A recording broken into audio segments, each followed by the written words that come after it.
Akademika Universitas Negeri Jakarta. Hidup Sivitas Akademika Universitas Negeri Jakarta. Hidup mahasiswa. Hidup mahasiswa. Merdeka. Pengamat sosial politik Universitas Negeri Jakarta atau UNJ, Ubedillah Badrun menilai rezim Presiden Joko Widodo merupakan yang terkejam sepanjang sejarah Republik Indonesia. Kalau dari sisi demokrasi ya, periode Joko Widodo ini lebih parah dari rezim-rezim sebelumnya. Bahkan termasuk di rezim Soeharto. Jadi bayangkan tuh. Karena bayangkan misalnya, zaman Pak Harto itu belum ada internet. Oke, maksudnya tidak ada media sosial dan lain-lain. Artinya kekuasaan memang masih cenderung berada pada kekuasaan tunggal oleh seorang presiden Soeharto. Sekarang itu kan kekuasaan sudah terbagi. Ada digital demokrasi, orang-orang bisa bersuara di media sosial. Artinya sistem kontrol itu sebenarnya lebih luas sekarang. Di tengah sistem kontrol yang sebegitu luas, rezim ini masih bisa new authoritarianism praktiknya. Ini kan lebih parah. Ini kan lebih parah. Jadi bayangkan kalau Joko Widodo berkuasa saat Orde Baru mungkin lebih kejam dari Soeharto.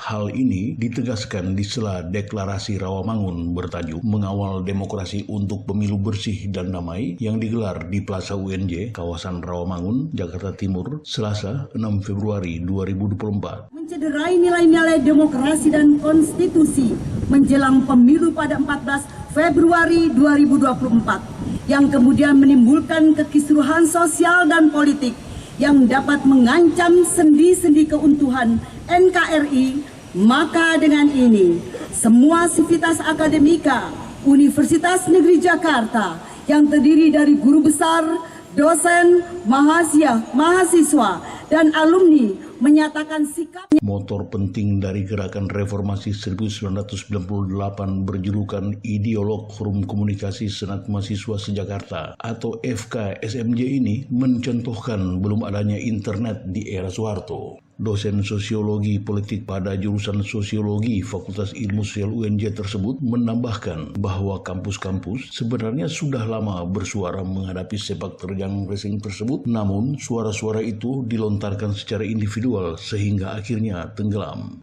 Belakangan, menurut Ubedillah, muncul suara-suara lantang dari kampus-kampus yang mengkritisi pemerintahan Jokowi. Jadi, tambah Ubedillah, munculnya suara-suara lantang dari kalangan sivitas akademika termasuk para guru besar sekarang ini sebenarnya merupakan bentuk akumulasi dari suatu perjalanan panjang kekecewaan. Terkait suara sivitas akademika tandingan seperti forum alumni perguruan tinggi, Ubedillah menegaskan bahwa harus dicek track record kalangan ini. Itu nggak usah denger itu. Itu akal sehatnya bermasalah menurut saya. Jadi mereka yang menjadi tandingan, ya, tiba-tiba ada forum alumni perguruan tinggi gitu ya, yang menilai para akademisi partisan, enggak lah. Coba tunjukkan bahwa saya partisan misalnya. Coba tunjukkan bahwa para profesor itu partisan. Yang partisan justru yang mengatakan itu. Coba cek mereka itu siapa sesungguhnya dan bagaimana track record intelektual mereka. Betul nggak dia adalah akademisi, ya kan? Argumennya apa? Kan itu perlu dicek. Ya berdebat terbuka nggak ada masalah kan? Gitu. Iya, masalahnya kan mereka nggak punya data yang bisa mengalahkan data kita kan? Ketahuan substansinya gimana isi mereka ya? Iya, misalnya siapa yang bisa membantah bahwa indeks demokrasi kita itu masuk kategori flawed demokrasi, demokrasi yang cacat bahkan cenderung memburuk. Siapa yang bisa membantah misalnya bahwa indeks korupsi kita itu skornya 34. Siapa yang bisa membantah bahwa indeks hasil manusia kita itu skornya cuma 32? Kan nggak bisa bantah. Itu tanda-tanda memburuknya demokrasi. Sebagai entitas kaum terpelajar, kajian-kajian ilmiah sivitas akademika menemukan tanda-tanda bahwa demokrasi di Indonesia sudah memburuk. Bahkan ilmuwan-ilmuwan asing yang mengkaji situasi politik di Indonesia juga mengakui kenyataan tersebut. Karena itu, lanjut Ubedillah, wajar jika sivitas akademika menolak proses politik yang merusak hak-hak sipil, merajalelanya korupsi, pemilu yang tidak demokratis, atau kecurangan yang masif. Sebetulnya kampus itu sudah bersuara lama loh. Saya kira media perlu tahu bahwa kampus-kampus itu sudah bersuara lama, tapi individu. Saya misalnya sebagai akademisi, kemudian teman-teman lain hampir banyak kampus-kampus negeri terkemuka sudah bersuara lantang. Tapi kan individu. Nah, karena individu mungkin mudah tenggelam. Tapi ketika kemudian kita sekarang mulai bersama-sama dengan para guru besar dan lain-lain, maka kemudian suaranya menjadi besar gitu. Jadi sebetulnya ini akumulasi dari perjalanan panjang. Saya tidak tinggal diam sejak ke puluhan tahun kan. Artinya setiap kali rezim itu sudah keluar dari track ya kita akan bersuara. Dan itu pilihan hidup saya, kira-kira begitu. Jadi kampus sesungguhnya tidak diam. Tapi dalam beberapa puluh tahun terakhir sampai kekuasaan Jokowi, ini kan masih individu intelektual publik di masing-masing kampus. Sekarang karena sudah parah situasinya, maka semua guru besar dan akademisi bersuara lantang. Memang waktunya agar kemudian bangsa ke depan, Indonesia ke depan, proses pemilu berjalan jujur, damai dan seterusnya.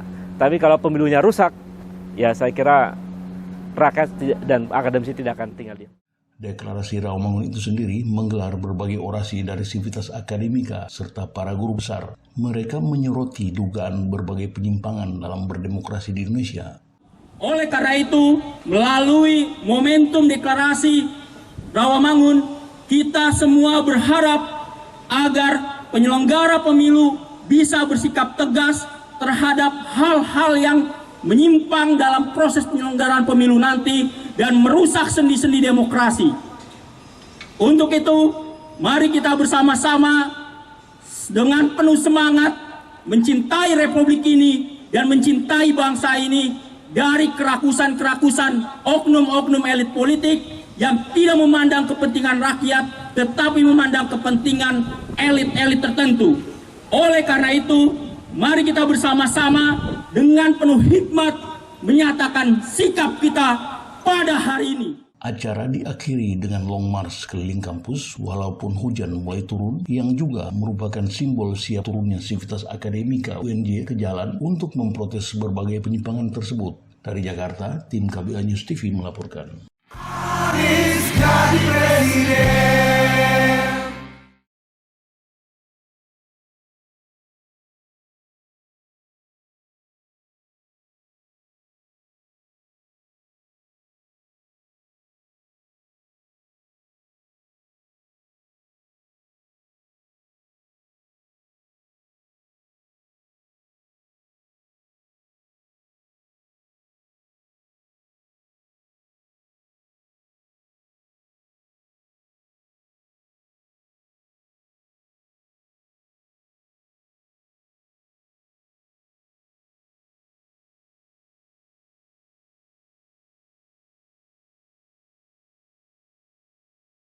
Dari Jakarta, tim KBA News TV melaporkan.